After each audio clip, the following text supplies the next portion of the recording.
नमस्कार साथियों, मैं रंजीत चौहान। जो काम दिल्ली पुलिस नहीं कर पाई, जो काम सुप्रीम कोर्ट नहीं कर पाया, जो काम खुद वी.आर. गवई नहीं कर पाए, वो काम राहुल गांधी ने कर दिया, और वो भी विदेश में जाकर कर दिया। साथियों, विदेश जाते ही राहुल गांधी ने संघियों और संघियों के जो याराना है, जिन्होंने वी.आर. गवई पर जूता मारा है, जूता फेंका है, ऐसे लोगों पर एफ.आई.आर. दर्ज करवा दी है। साथियों, अब कोई ऐसा शख्स नहीं बचेगा जिसने संविधान की अवहेलना की है, जिसने संविधान की बेइज्जती की है। अब कोई ऐसा शख्स नहीं बचेगा, कोई ऐसा संघी नहीं बचेगा।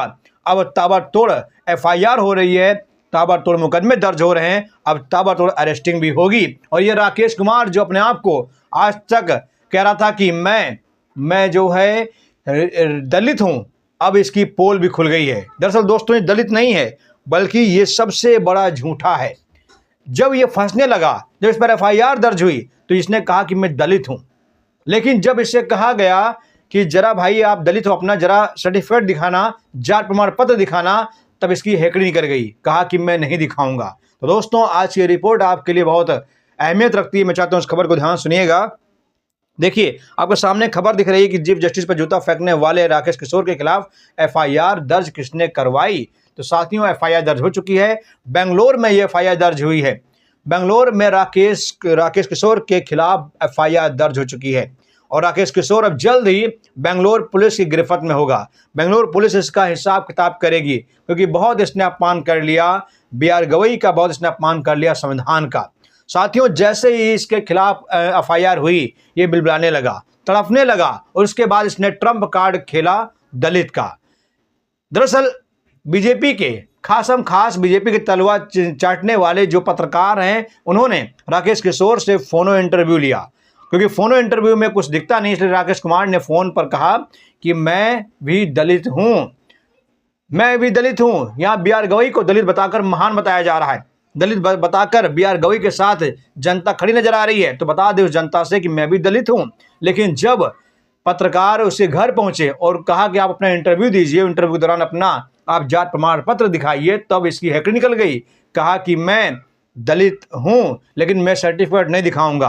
आप किशोर कौन सी जात में आते हैं आप पता कर लीजिए, किशोर का सरनेम क्या होता है पता कर लीजिए, मैं कुछ भी नहीं दिखाऊंगा।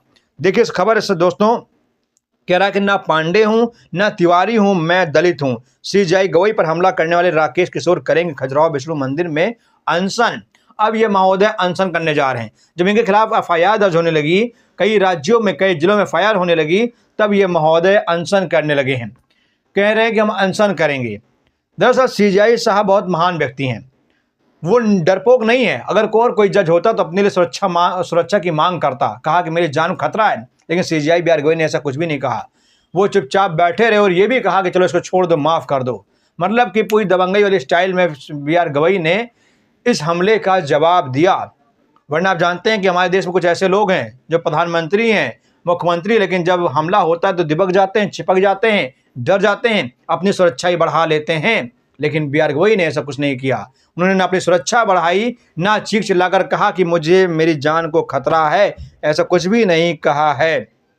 दोस्तों देखिए, खबर है कि सीजेआई गवई की तरफ जूता फेंकने वाले वकील राकेश किशोर के खिलाफ एक्शन शुरू हो गया है। बेंगलोर में 0 एफआईआर दर्ज हुई है, और आपको बता दें इस वकील की बार एसोसिएशन की सदस्यता भी रद्द कर दी गई है, और अब ये सुप्रीम कोर्ट परिसर में भी नजर नहीं आएगा। मतलब सुप्रीम कोर्ट परिसर में अगर ये दिख गया तो इस पर एक और मुकदमा ठोका जाएगा। हालांकि दिल्ली पुलिस ने इसके खिलाफ कोई एक्शन नहीं लिया, लेकिन दिल्ली पुलिस की तरह हर पुलिस नामर्द नहीं है।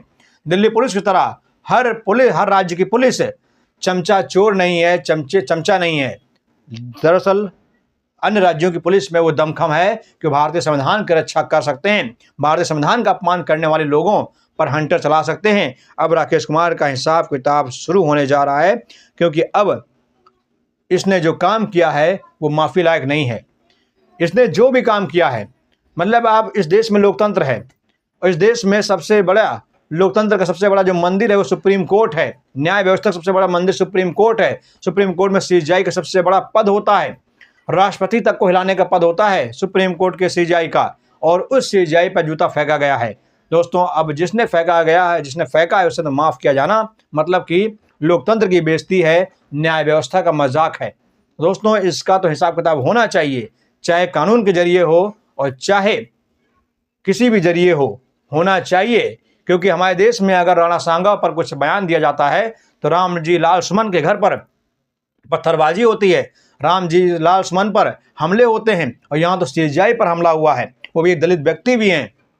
तो आप समझ सकते हैं उनके साथ क्या होना चाहिए जिन्होंने इस घटना को अंजाम दिया है। जय हिंद, जय भारत।